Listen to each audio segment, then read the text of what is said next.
ஹல்லேலூயா! தேவனுக்கு ஸ்தோத்திரம். மீண்டும் ஒரு விசை தேவனுடைய வார்த்தைகளோடு உங்கள் முன் வருவதற்கு ஆண்டவர் கொடுத்த வாய்ப்புக்காக நான் அவருக்கு நன்றி சொல்லுகிறேன்.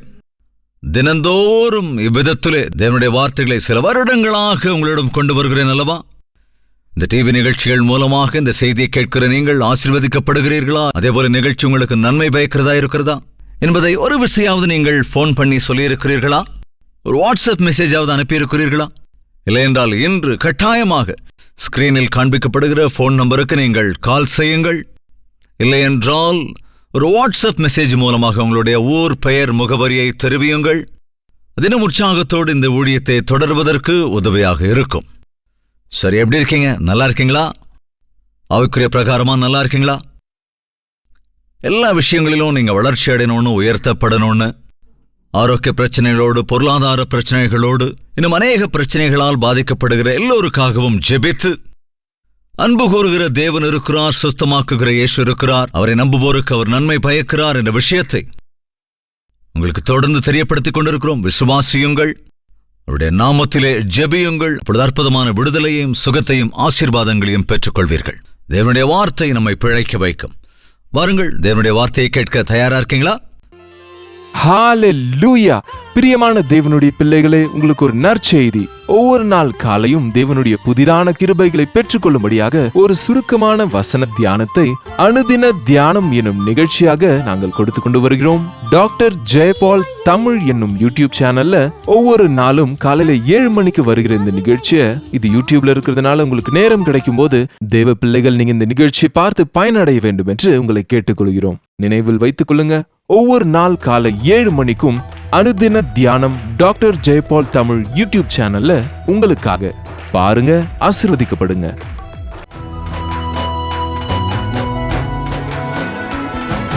முதலும் முடிவும் நீரே, எனக்கு பரிசுத்தரே, என் இதயம் நிறைவினாலே துதி பாடிடுவேன். நான் பரவசமாயாகிடுவேன் உம்மை நோக்கினால். இதய கோவினிலே அமர்ந்திருக்கும் தேவன் நீர்தானே. நீர்தான் என் கானமே, நீர்தான் என் தியானமே, நீர்தான் என் சர்வமே, நீர்தான் என் ஜீவமே. நான் பரவசமாயாகிடுவேன் உம்மை நோக்கினால். இதய கோவிலிலே அமர்ந்திருக்கும் தேவன் நீர்தானே.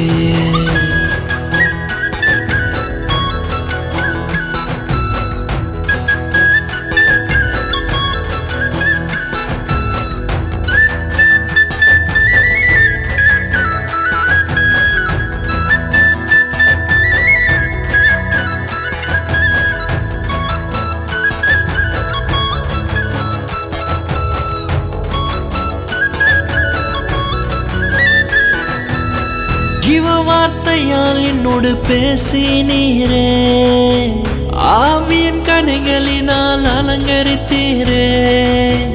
ஜீவ வார்த்தையால் என்னோடு பேசினீரே, ஆவியின் கனிகளினால் அலங்கரித்தீரே.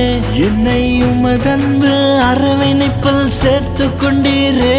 நானும் மனதார உமக்காக வாழ்ந்து வருகிறேன். உயிரின் நண்பரே, என் அன்பு இயேசுவே, உயிரின் நண்பரே, என் அன்பு இயேசுவே. ஓ, பரவசமாயாகிடுவேன் உம்மை நோக்கினால். இதய கோவிலிலே அமர்ந்திருக்கும் தேவன் நீர்தானே. ஓசியா 11வது அதிகாரம் 8வது வசனம். எப்பிராயிமே, நான் உன்னை எப்படி கைவிடுவேன்? இஸ்ரவேலே, நான் உன்னை எப்படி ஒப்புக்கொடுப்பேன்? நான் உன்னை எப்படி ஆத்மாவை போலாக்குவேன்? உன்னை எப்படி செபோயிமை போல வைப்பேன்? என் இருதயம் எனக்குள் குழம்புகிறது, என் பரிதாபங்கள் ஏகமாய் பொங்குகிறது. எப்பிராயிமே, எப்படி உன்னை கைவிடுவேன்? இஸ்ரவேலே, நான் உன்னை எப்படி ஒப்புக்கொடுப்பேன்? தேவன் எவ்வளவோ அன்பாக ஆதாம் ஏவாளை உருவாக்கினார். ஆனால் அவர்கள் தேவனை துக்கமடைய வைத்தார்கள். அவர்கள் மூலம் வந்த சந்ததியும் தேவனை துக்கப்படுத்தினார்கள். நோவாவின் காலத்திலே உலகம் முழுவதும் கெட்டுப் போயிருந்தது. அதை தாங்க முடியாத தேவன், பரிசுத்தமான தேவன், குற்றமில்லாத தேவன், நீதிமானான அவர் மீது பக்தி பயத்தோடு இருந்த நோவாவின் குடும்பத்தை தவிர மீதமிருந்த எல்லா ஜனத்தையும் வெள்ளத்தில் மூழ்கடித்தார். ஆனால் தேவனுக்கு அது மிகவும் மனவேதனையாயிருந்தது. மனிதனை அன்பாய் உருவாக்கினவர் அதே மனிதனை அழிக்க வேண்டும் என்ற ஆசை உள்ளவர் அல்ல. அதேபோல் நோவாவின் வம்சாவளியினரும் கூட கொஞ்ச நாட்களிலேயே தேவனை துக்கப்படுத்தினார்கள். தேவன் யோசிச்சு ஒரு தனிப்பட்ட ஜனக்கூட்டத்தை உண்டாக்க வேண்டும் என்று ஆபிரகாமை தேர்ந்தெடுத்தார். அந்த ஆபிரகாம் மூலமாக தனக்கென்று ஒரு கூட்டத்தை, ஒரு விசேஷமான மக்களை, ஒரு பரிசுத்தமான மக்களை, தேவன் நடக்கச் சொன்ன வழிகளில் நடக்கிறவர்களை, தேவனுடைய சித்தத்தை நிறைவேற்றுகிற மக்களாக உருவாக்க வேண்டும் என்று இஸ்ரவேல் ஜனங்களை அவர் தெரிந்து கொண்டார். இவங்க என்ன குறைவானவங்களா? என்ன செஞ்சாங்க இஸ்ரவேல் ஜனம்? அந்த எகிப்திலே அடிமையாய் போனார்கள். தேவனை மறந்து போகிறவர்கள் பாவத்துக்கு அடிமையாவார்கள். ஆனால் தேவன் அன்பு கூர்ந்து அந்த இஸ்ரவேல் மக்களை நாசம் பண்ணாமல் மோசே என்கிற ஒரு மனிதனை அனுப்பி அந்த பயங்கரமான அடிமைத்தனத்திலிருந்து விடுதலையை வாங்கி கொடுத்தார். அவர்களுக்காக கானான் தேசத்தை உருவாக்கி அந்த தேசத்திலே அவர்கள் நிரந்தரமாக ஹாயாக வாழ்வதற்கு ஒரு மிகப்பெரிய ஆசீர்வாதத்தை அவர்களுக்கு கொடுத்தார். ஆனாலும் கூட அவர்கள் தங்கள் வழிகளிலே தேவனை வேதனைப்படுத்திக் கொண்டே இருந்தார்கள். எவ்வளவு அற்புதங்களை கண்டாலும் கூட தேவனை வேதனைப்படுத்தினார்கள். என்ன கொடுமைங்க, எனக்கு எவ்வளவோ நன்மைகள் செய்த தேவன் என்றார்கள். ஆனால் மறுபடியும் அவரே துக்கப்படுத்தினார்கள். அவரே உண்மையான ஆண்டவர் என்று சொன்னார்கள். ஆனால் மறுபடியும் அவரையே வேதனைப்படுத்தினார்கள். இந்த நாட்களில் நம்மில் அநேகர் கூட இதே போலதான் இருக்கிறோம். ஆனாலும் கூட அன்பு நிறைந்த ஆண்டவர், அழிப்பதற்கு ஆசை இல்லாத தேவன், எப்படியாவது நான் விருப்பப்பட்டவர்களை ரட்சிக்க வேண்டும் என்று நல்வழியில் கொண்டு வர விரும்புகிற தேவன் அந்த இஸ்ரவேல் ஜனங்களை கானான் தேசத்திற்கு கொண்டு போனார். ஒரு ராஜ்யத்தை உருவாக்கி கொடுத்தார். ராஜாக்களை உருவாக்கினார். என்னங்க, ஆனா இன்னும் அவங்க வேதனைப்படுத்திக்கிட்டே இருக்கிறாங்க. எனவே தேவன் மனதில் இருந்த அந்த வேதனை இந்த வசனத்திலே நாம் பார்க்கிறோம். எப்பிராயமே, நான் எப்படி உன்னை கைவிடுவே? உன்னை கைவிடவும் முடியல, உன்னை வச்சுக்கவும் முடியல. இருந்தாலும் நீ இன்னைக்கு எப்படி இருக்க? உன்னுடைய இஷ்டப்பட்டு நீ வாழ்ற. இந்த எப்ராஹிம் யாருங்க? ரொம்ப சீரியஸா கேட்டுக்கிட்டு இருக்கீங்களே, யாராவது பதில் சொல்லுங்களேன். யாருக்கும் சொல்ல முடியல. நம்ம பக்கத்து வீட்டுக்காரருன்னு சொல்றாரு ஒருத்தர். அங்க யாருக்காவது எப்ராஹிம் பேர் வச்சிருப்பாங்க. தயவு செஞ்சு வேதத்தை வாசிங்க. ஆபிரகாம் யாருன்னு கேட்டப்போ பக்கத்தில் ரிக்ஷா ஓட்டுறாரே அவரான்னு கேட்குறாரு ஒருத்தர். ஐயோ, அந்த ஆபிரகாம் இல்லப்பா, வேதத்தில் சொல்லப்படுற எப்பிராயிம் யாரு? யோசேப்பின் குமாரர்களில் ஒருவன். பெரிய பையனா சின்ன பையனா? சின்ன பையன். ஆனா யாக்கோபு ஆசீர்வதிக்கப்படும் போது இவன் தான் பெரிய குமாரன், இவன் ஆசீர்வதிங்கன்னு சொன்னப்போ இல்ல, இவன்னு சொன்னப்போ தன்னோட கையை மாத்தி ஆசீர்வதிச்சிட்டாராம். ஆமா, அப்படின்னா அருகதை இல்லாதவன் தலைமகன் என்ற உரிமை வரணும்னா தலைமகனா பிறக்கணும். ஆனா நான் தலைமகனா பிறக்கணும்னா நம்மளால அப்படி பிறக்க முடியுமா? உன்னை தலைமகனாய் உருவாக்குவது என்பது தேவனுடைய கரத்தில் இருக்கிறது. எத்தனை பேர் உங்க குடும்பங்கள்ல மூத்த மகன் மூத்த மகளா இருக்கீங்க? கையை உயர்த்துங்க பார்க்கலாம். நான் தான் பெரிய பையன், நான் தான் பெரிய பொண்ணு, மூத்தவன் அப்படின்னு சொல்றவங்களாம் கையை உயர்த்துங்க. அடேங்கப்பா, கையை தூக்குங்க தூக்குங்க தூக்குங்க. அதனால என்ன இருக்கு? நீங்க எல்லாரும் ஊழியத்துக்கு வந்திருந்தா இந்த உலகம் என்னைக்கோ மாறி போயிருக்குங்க. முதற் பலன் என்னுடைய சொத்து என்று தேவன் சொல்லும்போது முதற் பலனாயிருக்கிற நீங்க எல்லாரும் என்ன பண்ணிட்டு இருக்கீங்க? ஏதாவது வேலை செஞ்சுட்டு இருக்கீங்களா? தயவு செய்து உங்களை நீங்க தேவனிடத்துல அர்ப்பணிங்க. ஊழியம் பண்றதுன்னா பிரசங்கம் பண்றது மட்டும் இல்ல, நீ செய்கிற வேலையை செஞ்சுட்டே ஊழியம் செய்யலாம் தேவனுக்கு சித்தமானா. நீ வீட்டில் சமையல் செஞ்சுக்கிட்டே தேவனுக்கு ஊழியம் செய்ய முடியும். நீ கூலி வேலை செஞ்சுக்கிட்டே தேவனுக்கு ஊழியம் செய்ய முடியும். அவருக்கு சாட்சியா வாழ முடியும். நீங்க எப்படிப்பட்டவங்களா இருந்தாலும், உனக்கு எவ்வளவு பலவீனம் இருந்தாலும், நீ முதல் பலன் தேவனுக்காக படைக்கப்பட்டவன். அதை மறந்துடாத. உன்னுடைய பலவீனத்தை முன்னால வச்சு நீங்க சொல்லாத, தேவனிடத்துல அது என்னால முடியாதுன்னு. உன்னுடைய அறிவு திறமையெல்லாம் அவருக்கு தேவையில்லை. அவருக்கு தேவையானது உன்னுடைய அர்ப்பணிப்பு. அவர்கிட்ட நீ உன்னை ஒப்பு கொடு. தேவனால கூட கையாள முடியாதுன்னு சொல்லுவாங்க சிலர், அறிவில்லாதவங்க அப்படிதான் சொல்லுவாங்க. பலவீனர்களை தெரிந்தெடுத்த ஆண்டவர் பலவான்களை வெட்கப்படுத்த. தேவன் நம்மை தேர்ந்தெடுத்தார் மூத்த மகனாக இருப்பதற்கு. நான் எங்க வீட்டில் மூத்த மகன், நான் தான் முதல் மகன். அதனால எங்க அப்பா என்ன டாக்டருக்கு படிக்க வைக்கணும்னு நினைச்சார். ஆனால் என்று ஆண்டவர் என் அப்பா ஏற்றுக்கொண்டாரோ, தேவனுடைய சித்தத்தை அறிந்து கொண்டார். முதல்ல நான் ரட்சிக்கப்படணும்னு ஜெபம் பண்ணார். அந்த ஜெபத்தால, கண்ணீர் நிறைந்த ஜெபத்தால 3 நாள்ல நான் மாறி போனேன். மாறின பிறகு தேவனுக்காக நீ ஊழியம் செய்யணும். ரட்சிக்கப்பட்ட பின்பு நான் தேவனிடத்துல கேட்டேன், அப்பா உம்முடைய சித்தம் என்ன என்னுடைய வாழ்க்கையில? உன் தாயின் கர்ப்பத்திலேயே உன்னை நான் தெரிந்து கொண்டேன். நீ உன் தாயின் கருவில் உருவாவதற்கு முன்பே நான் உன்னை தெரிந்து கொண்டேன். உன்னை என்னுடைய ஊழியத்துக்கு பயன்படுத்துவேன் அவர் சொன்னபோது 17 வயசு பையனான எனக்கு ஒன்றும் புரியல. ஆனால் இன்று நான் பார்க்கும்போது தேவன் எவ்வளவு வாக்கு மாறாதவர், அவருடைய வசனங்கள் எவ்வளவு உண்மையானவை. அவர் கையில் ஒப்படைக்கப்பட்ட ஒரு உபயோகம் இல்லாதவன் எப்படி தேவனால் உபயோகப்படுத்துகிறான் என்பதை ஆச்சரியமான காரியம். உங்களை நீங்க தேவனிடத்தில் அர்ப்பணிங்க. இந்த முதன்மைத்துவத்திற்கான வாய்ப்பு கிடைத்தது எப்பிராயிமிற்கு. முதன்மையாக பிறக்கவில்லை என்றாலும் முதன்மைக்குரிய ஆசீர்வாதத்தை கொடுத்தார் தேவன். அப்போ எப்பிராயிம் எவ்வளவு நன்றியோடு இருக்கணும். அவன் மீது தேவன் எவ்வளவு பிரியமாயிருக்கிறார். சிலர் மூத்த மகனா இல்லைனாலும் தேவ கரத்தால நீங்க பயன்படுத்தப்படுறீங்க. உங்களை தேவன் பயன்படுத்துகிறார். முதன்மையானவனா இல்லைன்னா கூட தேவன் உன்னை பயன்படுத்தி உன் மூலமாக தமது காரியங்களை நிறைவேற்றிக் கொள்கிறார்.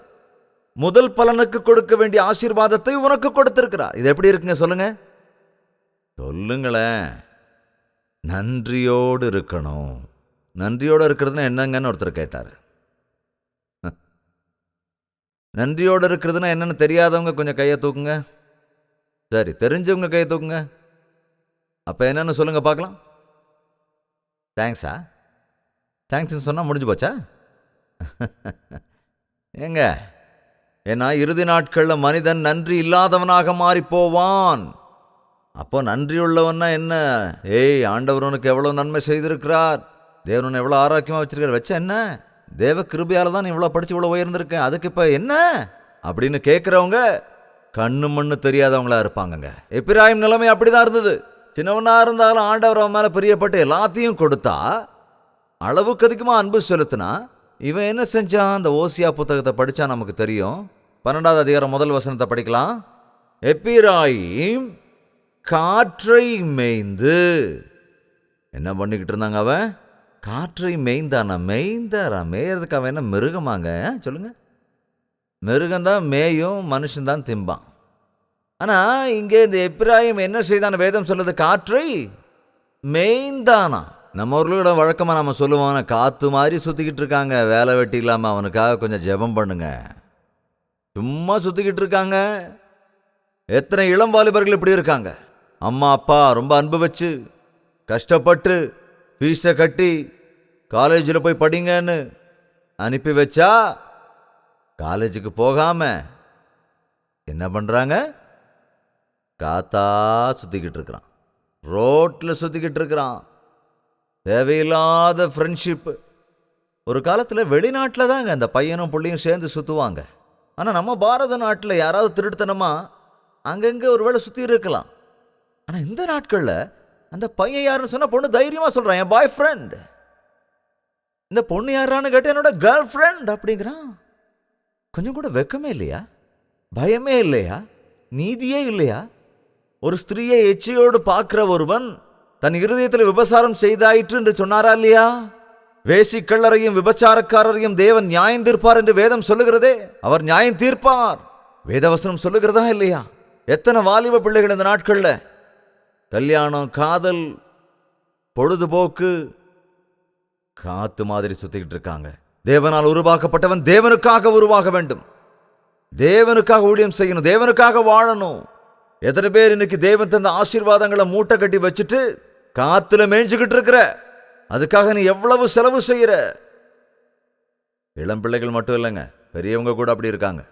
எனக்கு கொஞ்சம் நூற்றுக்கணக்கில் இமெயில்ஸ் வருது, நூற்றுக்கணக்கில் SMS வருதுங்க, ஆயிரக்கணக்கான கடிதங்கள் வருதுங்க.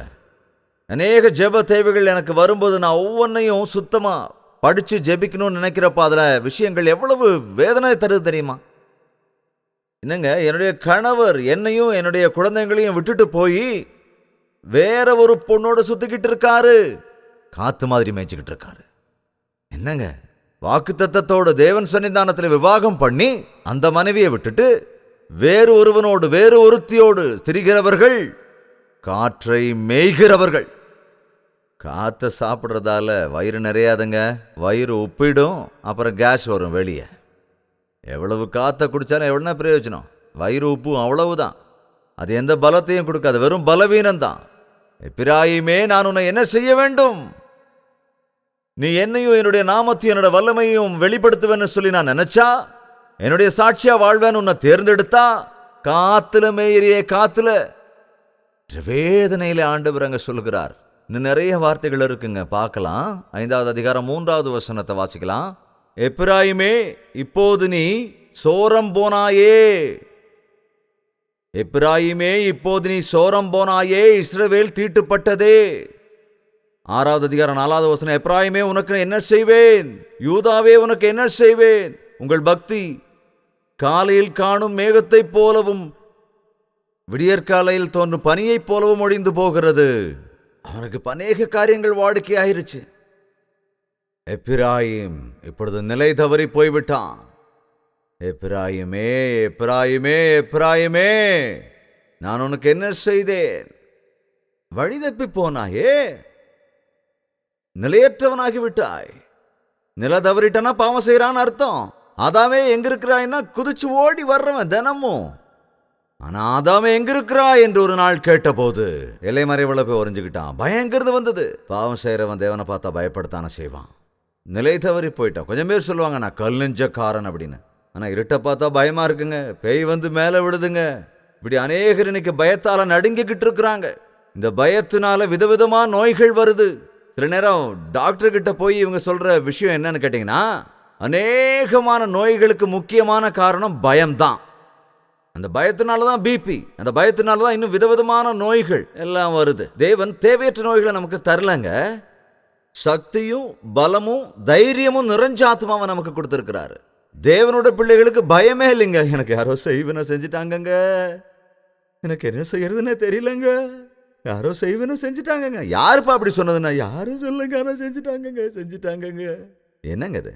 உனக்கு விரோதமாக எழும்பும் எந்த ஆயுதமும் வாய்க்காதே போகும் என்று வேதம் சொல்லுகிறதே. என்ன? ராஜாதி ராஜா தேவாதி தேவன் உன்னோட இருதயத்தில் இருக்கும் போது எந்த பேயோட சக்தி, எந்த பிசாசோட சக்தி உன்னை ஆள முடியும்? உன் இருதயத்தில் ஏசு இல்லாததால தான் உனக்கு பயம் வருது, அவ்வளவுதான்.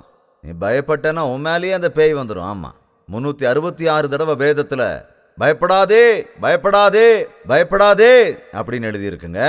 ஒவ்வொரு நாளும் தேவன் நம்மோடு சொல்லுகிறார், பயப்படாதே, கலங்காதே, திகையாதே, நான் உன்னோடு இருக்கிறேன், நான் உன்னை கைவிடுவதில்லை, உன்னை விட்டு விலகுவதும் இல்லை என்று வாக்கு கொடுத்த தேவன் நம்மோடு இருக்கும்போது அவரை விட்டு உலகத்துக்குள்ளாக போய் உலகத்தோடு கலந்து பாவத்தில் விழுந்து பயத்திலே பீடிக்கப்பட்டிருக்கிறாய். விதவிதமான பயம். ஒரு சின்ன பொண்ணு உட்காந்து அழுதுகிட்டு இருந்தாலும், ஏமா அழுகிறேன்னு கேட்டா, நீ எனக்கு பெரிய அண்ணன் தானே? ஆமா. எனக்கு கல்யாணம் பண்ணி வைப்பீங்கல்ல? ஆமா. அப்ப நான் தானே சமைக்கணும் அப்படின்னு அழுதுதான். பாருங்க, கொஞ்சம் பேரு சூழ்நிலையை பார்த்து பயப்படுவாங்க, சிலர் நினைச்சு அழுவாங்க, யூகம் பண்ணி எப்பவோ வரப்போறதா நினைச்சு யூகிச்சு அழுகிறது. காரணம், உனக்கு நம்பிக்கை இல்லை. உன்னுடைய எதிர்காலம் தேவனுடைய கரத்தில் இருக்கு. அந்த காலம் அது தேவனுடைய கரங்கள்ல இருக்கு. அதனாலதான் தேவன் சொல்றாரு, என்னுடைய அதிகாரம் இல்லாம உனக்கு எதுவும் நடக்காது. உன் காலு கல்லுல இடராம நான் பாத்துக்கிறேன்னு சொன்ன ஆண்டவர் நமக்கு இருக்கும்போது எல்லாத்தையும் பார்த்து பயப்படுறது எதுக்கு? பிள்ளைங்க பயப்பட்டா என்ன செய்வாங்க சொல்லுங்க? வந்து அம்மாவையோ அப்பாவையோ கட்டி பிடிச்சுக்குவாங்க. உனக்கு பயமா இருந்தா போ, ஆண்டவரை பிடிச்சுக்கோ, அவருடைய பாதத்தை பற்றிக்கொள். அதை விட்டுட்டு பயத்தை போக்கணும்னு நினைச்சு மேலும் சில பாவங்களை செய்யாத. எதுக்கையா குடிக்கிறேன்னு கேட்ட ஒருத்தர் சொன்னார், எனக்கு மனைவின்னா பயங்க. சரி, மனைவி மேல பயம்னா அதுக்கு எதுக்கையா குடிக்கிறேன்னு கேட்டா, குடிச்சா தாங்க எனக்கு தைரியம் வரும். இது என்னது? குடிச்சிட்டா தைரியம் வந்துருமா? அந்த போத மயக்கத்துல தான் வார்த்தைகள் தைரியமான வார்த்தைகளா வருமாமா. அதனால தான் குடிக்கிறாராமா. சரியாங்க? அது கரெக்டு தானா? எல்லாமே கொஞ்ச நேரம் போதைங்க. தேவையில்லாதவர்களை தூக்கி எறியக்கூடிய சக்தியை தேவன் நமக்கு கொடுத்திருக்கிறார். நம்பினவர்களை நான் அறிவேன் என்று சொன்னார் பவுல். எப்பிராயிமே, உன்னை நிலையற்றவனா ஆக்குறது இல்லப்பா என்னுடைய உத்தேசம். நீ பயனற்றவனா இந்த உலகத்தில் இருக்கணுங்கிறது இல்லை என்னுடைய சித்தம். நீ விபச்சாரனா இருக்கக்கூடாது. நான் உன்னை உருவாக்குனது, உன்னை உயர்த்தி உன்னை ஆசீர்வதிச்சு உன்னை ஒரு உதாரணமா இந்த உலகத்துக்கு வரணும்னு ஆசீர்வதிச்சா, எப்பிராயிமே விக்கிரகங்களை வணங்க அப்படியேப்பா. நான் உனக்கு செஞ்ச எல்லாத்தையும் மறந்துட்டு நீ படைச்சது போய் வணங்குறியே. உன்னை உருவாக்குன சிருஷ்டி கத்தரை விட்டுட்டு அவர் படைச்ச சிருஷ்டிகளை வணங்குறியே எப்படி? படைத்தாண்டவர் எவ்வளவு வேதனைப்பட்டிருப்பாரு. பட்டிருப்பாரா இல்லையா? சொல்லுங்க. ஒரு தந்தையோ அல்லது தாயோ தன்னுடைய பிள்ளைகளை அதிகமாக நேசிப்பாங்க. நேசிக்கிற பிள்ளைகள் தப்பு பண்ணும்போது அந்த தாய் தகப்பனுடைய உள்ளம் எவ்வளவு வேதனைப்படும். அதே வெளியாளுன்னா செத்தா சாகரான்னு விட்டுடுவாங்க. ஆனா உன்னோட பிள்ளை, நீ அதிகமா அன்பு செலுத்தின உன் பிள்ளை உன்னை நொறுக்கும் போது, உன்னை வேதனைப்படுத்தும் போது, உன்னை கவலையில ஆழ்த்தும் போது என்ன செய்வ நீ? குமுறி குமுறி குமுறி குமுறி அழுதுகிட்டு இருப்ப. அந்த பிள்ளைய பத்தியே யோசிச்சுக்கிட்டு இருப்ப. ஒரு சில தாய்மார்கள் இப்படி சொல்லுவாங்க, என் பெரிய பையனை பத்தி எனக்கு கவலை இல்லைங்க, அடுத்தவங்களுக்கு கூட கொடுத்து பிரச்சனை இல்லை, என் 4வது பையன் இருக்காங்க, அவன் ஒரு உதவாக்குற மாதிரி ஆயிட்டாங்க, அவனை குடிச்சே எனக்கு வேதனையா இருக்குங்க. பெரியவன் நிறைய நல்லா சம்பாதிக்கிறான், 2வது பையன் நல்லா இருக்கான், 3வது பையனும் நல்லா இருக்கான், அவங்கள நினைச்சு சந்தோஷப்படுறதை விட்டுட்டு 4வது பையனை குறிச்சு தான் வேதனை. அதுதான் தாய் பாசம். ஒரு தாய்க்கே இவ்வளவு அன்பு இருந்தா நம்மை சிருஷ்டித்த சிருஷ்டி கர்த்தருக்கு எவ்வளவு அன்பு இருக்கும்? நீ கவலைப்பட்டுக்கிட்டு இருக்கும்போது, வேதனைப்பட்டுக்கிட்டு இருக்கும்போது, உன்னை உருவாக்கின அந்த சிருஷ்டி கர்த்தர் எவ்வளவு வேதனைப்படுவார். உன்னுடைய வாழ்க்கை, உன்னோட சரீரம் எல்லாத்தையும் ஆண்டவர்கிட்ட அர்ப்பணி. நீ பாக்கியவானா இருப்ப, உன்னை சுத்தி இருக்கிறவங்களுக்கு ஆசீர்வாதமா இருப்ப. பெரிய ஆண்டவர் நமக்கு இருக்கிறார். அற்புதமான தேவன் நமக்கு இருக்கிறார். அதிசயங்களை செய்கிறவர் நமக்கு இருக்கிறார். சர்வ வல்லமையுள்ள தேவன் அவர். சர்வத்தையும் படைத்த சர்வலோகாதிபதி அவர். நம்மை மீட்க வந்த ரட்சகர் அவர். அவர் போதும், அவர் மாத்திரம் போதும். ஆண்டவரே, நீர் எனக்கு போதும், எனக்கு உதவி செய்யுங்க. 2 கரங்களையும் வானத்துக்கு நேர உயர்த்தி எல்லாரும் விண்ணப்பிக்கலாமா? இந்த கடைசி காலத்துல அற்புதமான பரிசுத்த ஆவியானவருடைய கிரியை, அவருடைய பிரசன்னம் உன்னை தழுவ காத்திருக்கிற இந்த நேரத்துல உன்னை அர்ப்பணிக்க மாட்டாயா? 2 கரங்களையும் உயர்த்தி அவரிடத்தில் உன்னை ஒப்புக்கொடு. மகனே, மகளே. அன்பும் பரிசுத்தமும் நிறைந்த பிதாவே, ஒரு விஷய ஆகாயத்தை விட்டு இறங்கி வந்து உம்முடைய பிள்ளைகளை பாருங்கப்பா. உம்முடைய பிள்ளைகளை பாருங்க ராஜா. எங்கள் இருதயங்களை பாருங்க ஐயா. எங்களுடைய வேண்டுதல்களை கேளுங்க ராஜா. எங்கள் ஆசைகளை தீர்த்து வைங்க அப்பா. எவ்வளவு பெரிய தேவன் நீங்க இருக்கிறீங்கிறத நாங்க மறந்து, எவ்வளவு பிரியமா எங்க மேல இருக்கீங்கிறத மறந்து போய் இந்த உலகத்துல எங்க இஷ்டத்துக்கு வாழ்ந்து எல்லாவற்றையும் இழந்து நிக்கிறோம் அப்பா. உம்மை அலட்சியப்படுத்தியதுனால எத்தனையோ விதத்துல நாங்க மோசம் போயிட்டோமே. எங்களை மன்னிங்க ராஜா, என்ன மன்னிங்க அப்பா. இப்படி யாரெல்லாம் பாவ மன்னிப்பு கேட்கிறாங்களோ அவங்க இருதயத்துல ஒரு அற்புதத்தை நடத்தி வைங்க ராஜா. பாவத்தின் மூலமா வந்த நோய்கள்ல இருந்து, சிக்கல்கள்ல இருந்து, பிரச்சனைகள்ல இருந்து, பயத்திலிருந்து ஒவ்வொருத்தரையும் விடுவீங்கப்பா. எதிர்காலத்தை பத்திய கவலை இங்கிருந்து எடுத்து போடுங்க. தீய சக்தி, கெட்ட சக்திகள் மீது எங்களுக்கு இருக்கிற பயத்தை எங்களிடமிருந்து எடுத்து போடுங்க ராஜா. எனக்குள்ள இருக்கிற இயேசு கிறிஸ்து உலகத்தில் இருக்கிறவனை விட பெரியவர் என்ற தைரியத்தை எங்களுக்கு கொடுங்கப்பா. உங்களை நடத்துங்க ராஜா. நடக்க வேண்டிய வழிகளை நான் உங்களுக்கு கற்றுத் தருகிறேன் என்று வாக்கு கொடுத்தவரே, உம்முடைய ஆவியினாலே எங்களை கூட்டிக் கொண்டு இந்த உலகத்தில் இருக்கிற வரைக்கும் உம்முடைய சாட்சியாய் வாழ்வதற்கு, இந்த உலகத்தை விடும்போதல்ல, நீர் வரும்போது உம்முடைய ராஜ்யத்தின் வாரிசாவதற்கு, உம் சொந்த பிள்ளைகளாவதற்கு இந்த கூட்டத்தில் இருக்கிற ஒவ்வொருவருக்கும் உதவி செய்யுங்க ராஜா. இவ்வளவு வசனத்தை கேட்ட பிறகு யாரும் அந்த கெட்ட வழிகளுக்குள்ள போய்விடாம ஒவ்வொருவருடைய இருதயத்தையும் திறந்து காத்து கொள்ளுங்கப்பா. ஒவ்வொருவருடைய பெயரையும் ஜீவ புத்தகத்தில் எழுதி, நாங்க இறந்தாலும் வாழ்ந்தாலும் அது இயேசுவுக்காகவே அப்படிங்கிற முடிவை எடுத்து இங்கிருந்து போகிறதுக்கு நீங்க உதவி செய்யுங்கப்பா. பரிசுத்த ஆவியானவர் கிரியை செய்ய வேண்டுமாய் கெஞ்சுகிறேன். எங்கள் இருதயத்தின் தேவைகளை நீங்க தீர்த்து வைங்க. அநேகர் உம்மை கூப்பிட்டு ஆசீர்வாதத்தை விரும்புகிறார்கள். தேவையோடு இருக்கிறவர்கள், வேதனையில் இருக்கிறவர்கள் இந்த இடத்தை விட்டு போகும்போது உம்முடைய கிருபையால் விடுதலை பெற்று செல்ல வேண்டும் என்று இயேசு கிறிஸ்துவின் நாமத்தில் ஜெபிக்கிறேன் பிதாவே, ஆமென். நிரம்புது மனமே உன் சந்நிதி மலையில், இறங்குது தினமே உன் ஆவியின் கிருபை. நிரம்புது மனமே உன் சந்நிதி மலையில், இறங்குது தினமே உன் ஆவியின் கிருபை. இந்த இனிதான ஆனந்தம் என் சொந்தமே, துதி மகிமையும் கனமும் உன் சொந்தமே. மகிமையின் தேவனே, கிருபையின் ராஜனே, மகிமையின் தேவனே, கிருபையின் ராஜனே. நான் பரவசமாகிடுவேன் உம்மை நோக்கினால். இதய கோவிலிலே அமர்ந்திருக்கும் தேவன் நீர்தானே. நீர்தான் என் கானமே, நீர்தான் என் தியானமே, நீர்தான் என் சர்வமே, நீர்தான் என் ஜீவமே. நான் பரவசமாகிடுவேன் உம்மை நோக்கினால். இதய கோவிலிலே அமர்ந்திருக்கும் தேவன் நீர்தானே.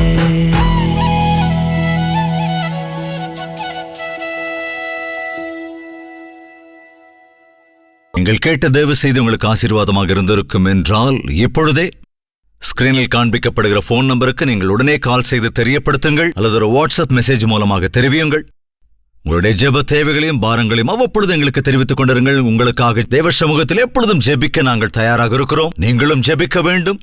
அப்பொழுதுதான் அற்புதமான விடுதலையையும் சுகத்தையும் ஆசீர்வாதங்களையும் உங்கள் வாழ்க்கையில் பெற்றுக்கொள்ள முடியும்.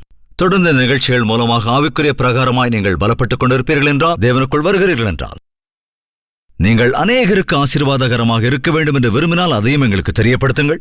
ஆண்டவரை துதிப்பதற்கும் பாரத்தோடு செய்யப்படுகிற இந்த ஊழியத்தை உற்சாகப்படுத்துவதற்கும் நீங்கள் ஏதுவாயிருப்பீர்கள். ஹalleluya! பிரியமான தேவனுடைய பிள்ளைகளே, உங்களுக்கு ஒரு நற்செய்தி.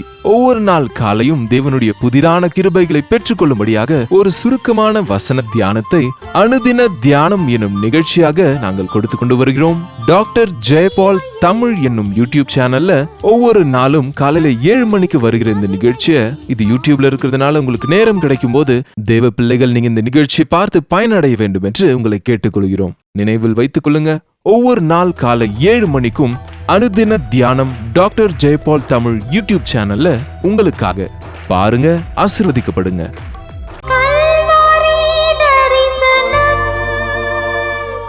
பாரத்தோடு செய்யப்படுகிற இந்த ஊழியத்தில் நீங்களும் கூட பங்கெடுக்க வேண்டும் என்று விரும்பினால், ஆண்டவர் உங்கள் இருதயத்தில் ஏவினால், உங்கள் காணிக்கைகளை நீங்கள் அனுப்ப விரும்பினால், இதோ பேங்க் அக்கவுண்ட் டீடைல்ஸை ஸ்கிரீனிலே கொடுத்திருக்கிறோம். இன்னும் மேலும் விவரங்கள் தேவைப்பட்டால் 8939801234 என்ற நம்பருக்கு கால் செய்யுங்கள். காலை 10 மணியிலிருந்து இரவு 10 மணிக்குள்ளாக நீங்கள் போன் செய்யலாம். சகோதரர்கள் மற்றும் சகோதரிகள் அந்த போனை அட்டன் பண்ணி உங்களுக்கு பதில் தருவார்கள். இந்த ஊழியத்தில் நீங்களும் பங்கெடுத்துக் கொள்ள முடியும். தெலுங்கில் மாத்திரமல்ல, ஹிந்தி, தமிழ், மலையாளம், பெங்காலி மற்றும் ஒரியா பாஷைகளிலும் கல்வாரி தரிசனம் என்கிற இந்த டிவி நிகழ்ச்சி அநேக சேனல்களில் ஒளிபரப்பாகிறது. பிற பாஷைக்காரர்களுக்கு சுவிசேஷத்தை அறிவிக்க வேண்டும் என்ற பாரம் உங்களுக்கு இருக்கும் என்றால், ஆண்டவர் உங்கள் இருதயத்தில் ஏவினால் காணிக்கைகளை அனுப்புங்கள். ஆத்துமாக்கள் ரட்சிக்கப்படும்படியாக அதற்கேற்ற ஆசீர்வாதங்களை நீங்கள் திரும்ப பெற்றுக்கொள்ள அது ஏதுவாக இருக்கும். தேவனுக்கு சித்தமானால் மீண்டும் இதே நிகழ்ச்சியின் வாயிலாக இதே நேரத்தில் மறுபடியும் சந்திக்கலாம். அதுவரைக்கும் தேவனுடைய மகா கிருபை உங்களுக்கு துணையாயிருப்பதாக. உங்கள் தேவைகள் எல்லாவற்றையும் நீங்கள் எழுத வேண்டிய முகவரி ஜெயபால் ஃபவுண்டேஷன்ஸ், இலக்கம் 29, new colony road, Velachery, Chennai 6,42,00,000.